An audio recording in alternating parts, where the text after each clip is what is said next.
Hola amigos, que la paz del Eterno esté siempre en sus hogares. José Moreno, servidor de Dios y también de su pueblo.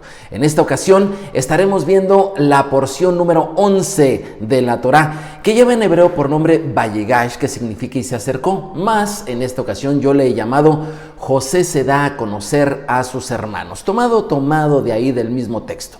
Y los temas que vamos a ver son muy interesantes. El primero de ellos es que Dios nos anticipa lo que va a ocurrir al final del todo, al final de la vida, al final de esta humanidad.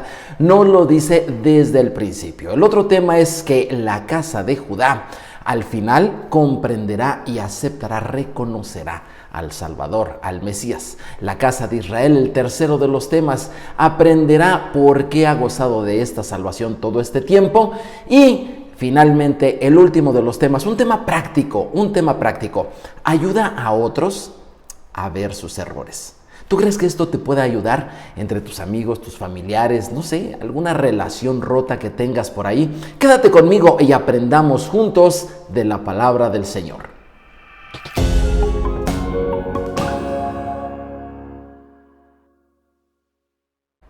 Así es.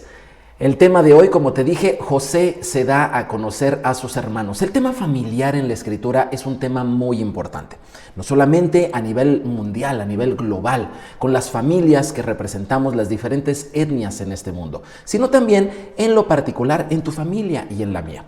Y el día de hoy vamos a ver exactamente cómo se conjugan estas cosas tanto en la historia como hacia el futuro. Esta porción es muy profética y, como te dije, abarca de Génesis 44 al 47 y este es el resumen de la porción. Los últimos capítulos del Génesis se centran en la vida de José. Ningún otro personaje de la Biblia nos presenta tantos paralelos con Jesús de Nazaret como lo hace José. Y más en esta porción, en la que conversa con Judá, su hermano, quien es ascendiente directo de Jesús. Así que en esta porción podemos ver, por decirlo así, a Jesús desde dos perspectivas, la de José y la de Judá.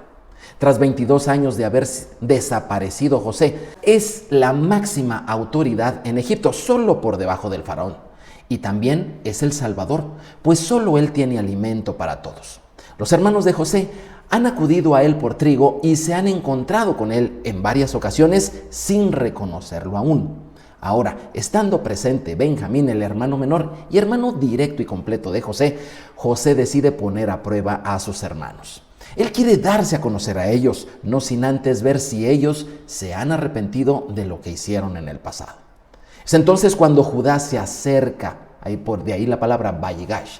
Judá se acerca a José para discutir la liberación de Benjamín, pues lejos de querer un beneficio personal como lo obtuvo en el pasado, ahora Judá lo único que quiere es no darle un disgusto más a su padre Jacob. Arrepentidos, los hermanos provocan nuevamente el lloro en José, pero esta vez es un lloro de compasión.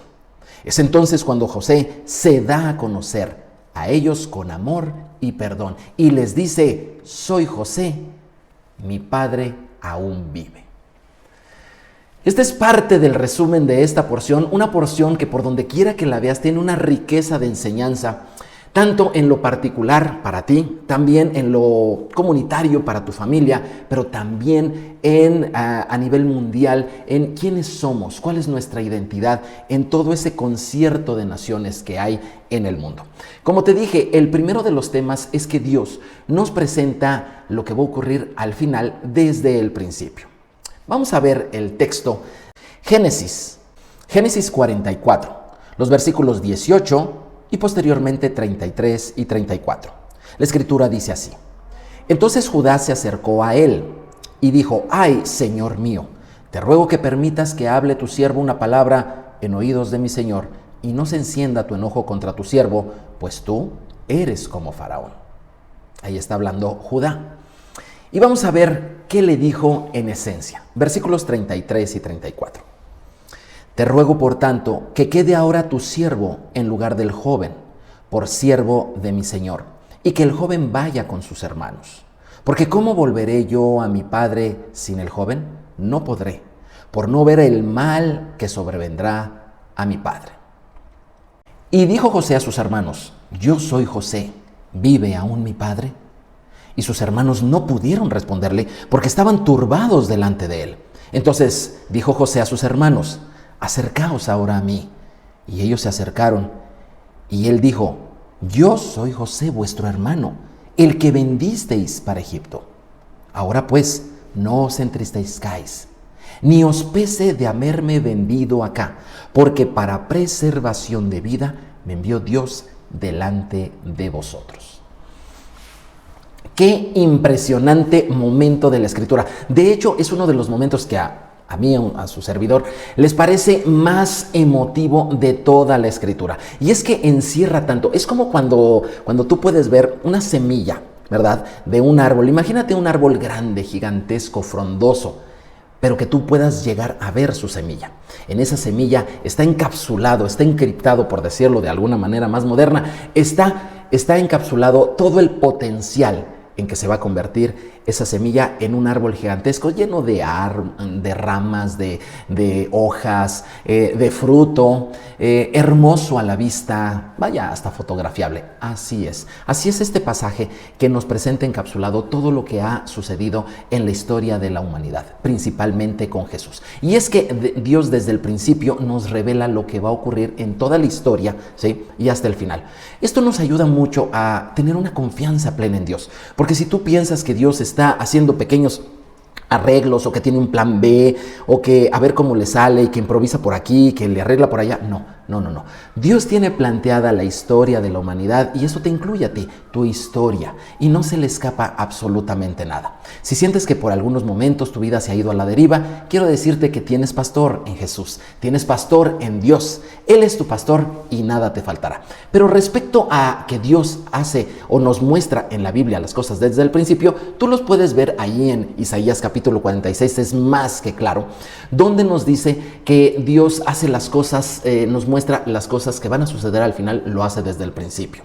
Y recordemos que el libro de Génesis, su nombre original es Bereshit, que traducido literalmente, obviamente no es Génesis, sino que es en el principio.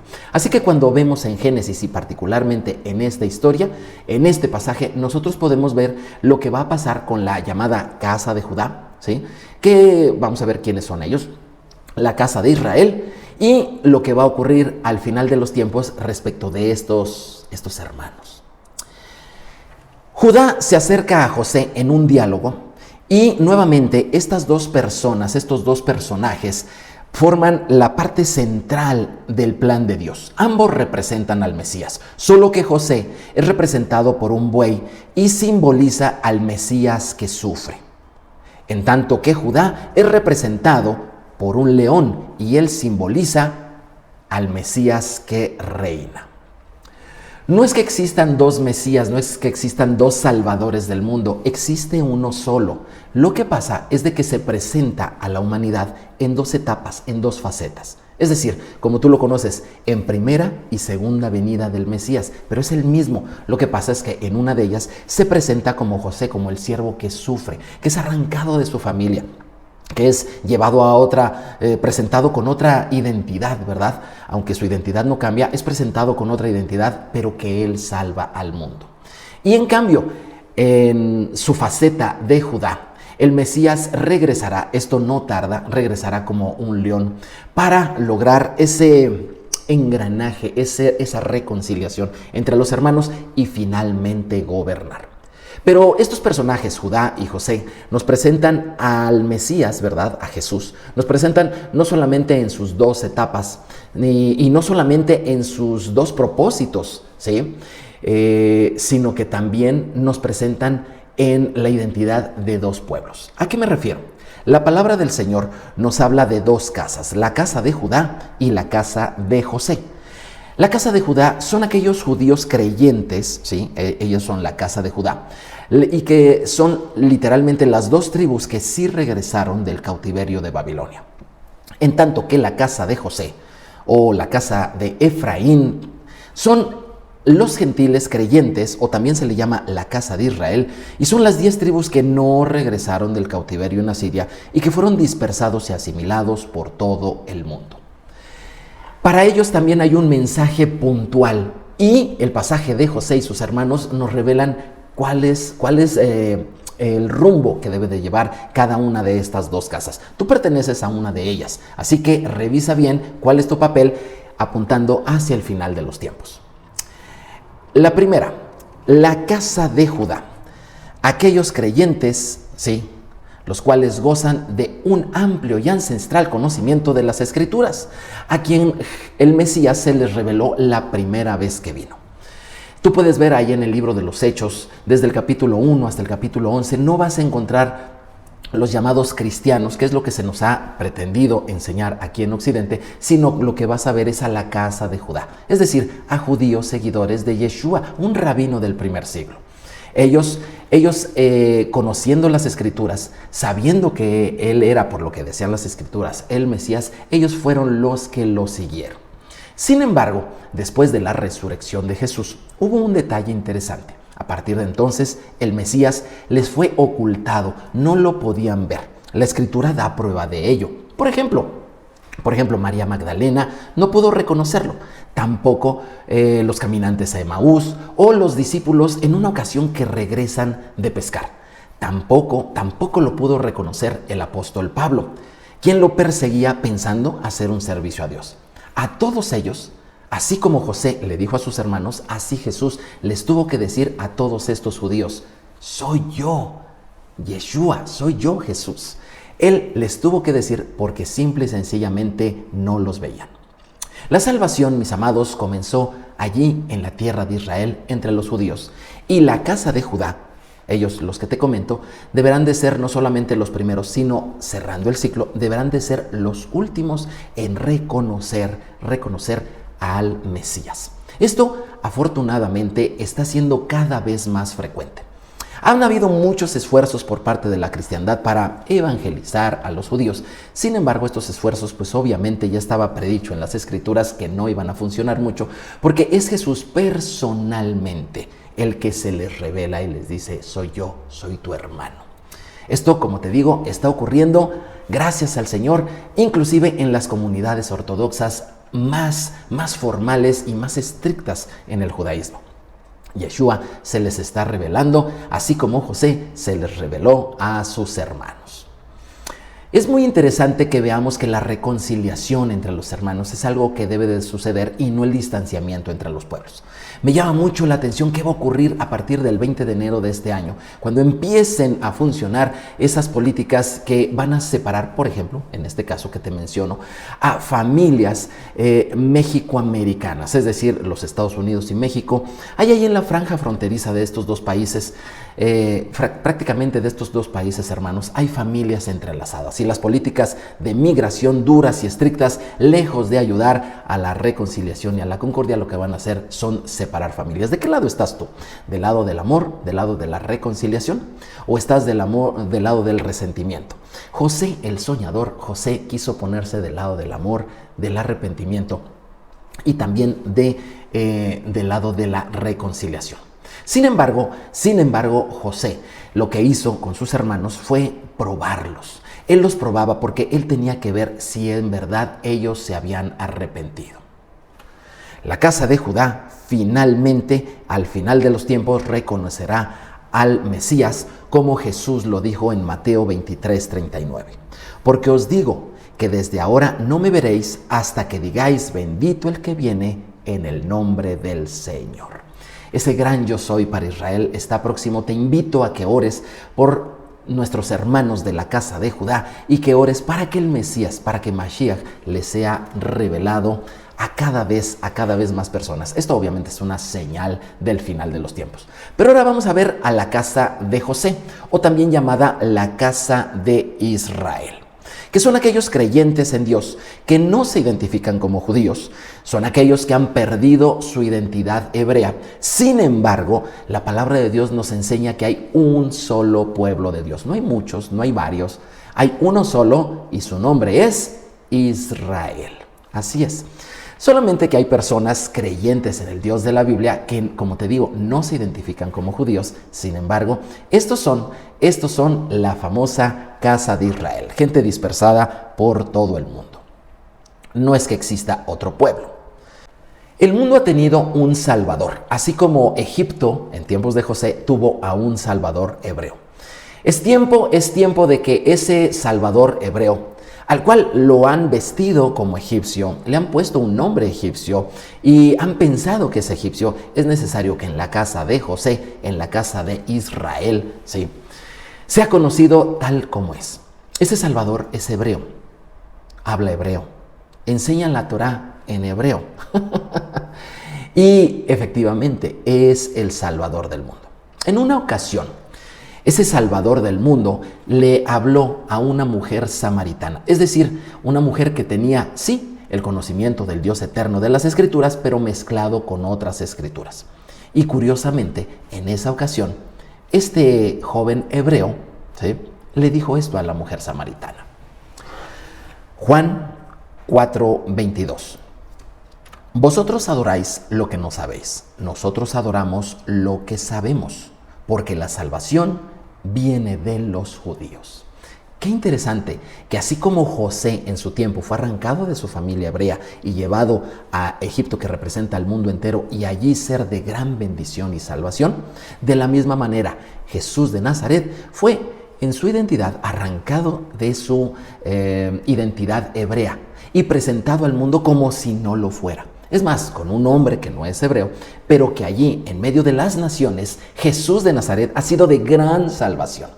¿Por qué permitió Dios eso en la vida de José, prefigurando esto en la vida de Jesús, nuestro Salvador? Hay varios motivos. Sin embargo, yo para esta ocasión encuentro estos tres. El primero de los propósitos es poner la salvación, claro, al alcance del mundo entero. Ese es uno de los grandes propósitos. El segundo es hacer regresar a la casa de José todos aquellos creyentes no identificados como judíos, ¿sí?, a la casa de José, hacerlos regresar a las Escrituras y a su verdadera identidad en Israel. Esto sucederá al final de los tiempos. Y también reconocer con amor y compasión a sus hermanos. ¿Quiénes son? Son la casa de Judá. Si algo hizo Jesús en su primer venida, como el Mesías, hijo de José, el siervo sufriente, fue querer y orar para que hubiera unidad en la familia de Dios. Él oró de esta manera. Mas no ruego solamente por estos, sino también por los que han de creer en mí por la palabra de ellos, para que todos sean uno como tú, oh Padre, en mí y yo en ti, que también ellos sean uno en nosotros, para que el mundo crea que tú me enviaste. El tema de la unidad en la iglesia es un tema muy hablado. Todos quisieran que en la iglesia cristiana hubiera unidad y definitivamente esto no sucede. Y no porque no se quiera, no porque no se necesite. Es una necesidad y es un anhelo del mundo cristiano. Sin embargo, la oración de nuestro Señor Jesús iba mucho más allá. Y una de las principales razones por las cuales Jesús oró de esta manera es para que nosotros nos hermanemos con nuestros hermanos en la fe. Resulta de que esto me llama mucho la atención. Veníamos de viaje, mi familia y yo, y el viaje se prolongó un poquito más por el periodo vacacional. Tú sabes, el tráfico en la carretera se intensifica y entonces pues hay que ver la manera en que esas horas extras que pasas en carretera las pases lo mejor posible. Mis hijos empezaron a hacer una dinámica muy interesante. Tenían que decir algún concepto y el otro tenía que explicarlo o dar la definición de manera incorrecta. Sí, de manera incorrecta. Yo dije, no puede ser que se diviertan de esa manera. Pues si te dicen qué es un vaso, pues lo lógico es que tú digas lo que es un vaso, ¿no? O cualquier otra cosa, cualquier otro concepto. Pero en el momento en que yo empecé a escuchar esto de que, ¿qué es un vaso? Y por ejemplo decían, es un alimento balanceado de la dieta de los años 80. O sea, no tiene nada que ver, ¿no? Entonces, la primera respuesta que yo escuché, yo dije, ¿por qué hacen eso? Mira, créeme, a la tercera respuesta de este juego de palabras, nos estábamos todos riendo a carcajadas. Y es que en sí, lo importante no era si el concepto, que la respuesta estaba correcta, si tenías la razón, eso no era lo importante. Lo importante es que éramos una familia viviendo una experiencia ahí en un automóvil, ¿sí? Y que teníamos que estar juntos y de buenas. Créeme, fue formidable. La dinámica fue formidable. Tuvimos que decir ya detengan porque estábamos llorando por la risa y por la alegría. Y es que, ¿sabes qué? Lo importante es que somos familia. Somos familia. Y aquí con esto quiero llevarte al último de los temas, ayudando a otros ayudando a otros a ver. El amor por Jesús de la humanidad es grande, y mucho más el amor de Jesús por la humanidad. Él tiene un amor muy grande, así como José lo tuvo por sus hermanos. Y Él quiere que todos entremos en un estado de paz y de comprensión, de compasión unos a otros y de entendimiento. Esto Dios lo quiere, y el mundo cristiano y el mundo judío han estado por siglos y hasta por definición separados, y gracias al Mesías, es un trabajo hermoso que Él hará al final de los tiempos, nos daremos cuenta que no somos dos pueblos, que no somos dos naciones, sino que somos un solo pueblo, una sola fe, un solo Señor, un solo bautismo. Pero ahora, estos distanciamientos no ocurren solamente en la familia de la fe, sino, como te decía yo al principio, ocurren también en nuestras familias. En todo momento tú te llevas bien con tus hermanos, con tus hermanas. En todo momento te llevas bien con papá, con mamá, parientes, un tío, una tía, un primo, en fin. ¿Verdad que hay distanciamientos? Esos distanciamientos están dados precisamente para que tú experimentes la necesidad de reconciliación. Y cuando nosotros tenemos que reconciliarnos con nuestros hermanos, una de las peores cosas que podemos hacer es empeñarnos en tener la razón. Otra de las formas que no ayudan es cuando presentamos nuestro ego lastimado y queremos que la gente se dé cuenta del mucho daño que nos ha hecho. Mientras nosotros tomemos estas trincheras y presentemos el caso, poco vamos a avanzar. Pero José el soñador nos presenta una receta formidable. Después de todo lo que había sucedido, él solamente les dijo: yo soy José, ¿sí? Su hermano. Y la segunda cosa que hizo fue decirles: mi padre aún vive. ¿Qué hizo José con estas dos palabras, con estas dos frases? Yo soy José, y la otra: ¿vive aún mi padre? Con la primera es que les presentó que lo más importante en una relación rota es repararla, y para ello, si tu punto de vista, tus derechos o el daño que has sufrido son presentados, eso no ayuda. No lo saques a la discusión. Lo que en verdad ayuda es que somos familia. Y ante eso, la necesidad de acercamiento y de reconciliación simplemente no admite argumento alguno. Si tú has estado distanciado con tu pareja, ¿sí?, con tu esposo, con tu esposa, deja eso ya y dile: somos esposos. Somos una pareja a la cual Dios unió. Oye, pero es que... Deja los argumentos, los razonamientos, porque lo más importante es que son un matrimonio que Dios bendijo en un inicio, y que si no pierden de vista eso, no importa cuánto pase en su vida, finalmente la reconciliación y el amor llegará entre ustedes. Y la segunda cosa, cuando le dijo: ¿vive aún mi padre? Bueno, pues obviamente esto es muy interesante. En lugar de José de centrarse en lo que él quería, él se dio cuenta que cuando hay una ruptura de relaciones, hay daños colaterales. Y esto va más allá de los protagonistas del problema, ¿sí? Por ejemplo, cuando papá y mamá se deciden divorciar, ellos no son los únicos dañados. De hecho, ni siquiera son los más dañados. Los daños colaterales son muy grandes. Lo que pasa es que los protagonistas suelen dejar de ver esto. Están tan dolidos por los daños que han sufrido que dejan de ver el daño que ellos, con su ruptura, están provocando a otras personas. Al decir José: vive aún mi padre, lo que les está diciendo es: miren, sí, hubo un daño, hubo esas cosas, pero esas las ponemos a un lado. Y lo que quiero ver y lo que quiero arreglar es lo que sufrieron terceras personas. Aquí, el caso de nuestro padre. Es lo que está haciendo José en esta ocasión. Una de las formas mejores que tienes para restaurar lo que se ha dañado en una relación es: ocúpate de aquellos que han sufrido de manera colateral. Deja de centrarte en ti como el protagonista del conflicto y empieza a buscar y a recuperar el corazón de todas aquellas personas que fueron dañadas simple y sencillamente porque en algún momento de tu vida tú decidiste separarte o distanciarte de alguien a quien amas. El Señor es bueno, el Señor nos bendiga. Por cierto, las familias en Israel están recibiendo señales. La semana pasada recibieron señales de vida de sus familiares que fueron secuestrados el pasado 7 de octubre del 2023. Rogamos para que esos familiares regresen a casa sanos y salvos y se abracen con ese amor, sí, seguramente con lágrimas, pero con ese amor que un día se abrazaron José y sus hermanos. Y todo distanciamiento termine y la paz en Israel sea toda una bendición. Te invito a que me escribas al correo si quieres saber más, si quieres los datos completos y más a fondo del estudio, o si quieres participar en nuestras clases semanales en vivo, te podemos incluir. Te invito a que compartas, te suscribas y que le des clic. Y nos vemos en la siguiente porción. Que el Señor los bendiga. Shalom, shalom.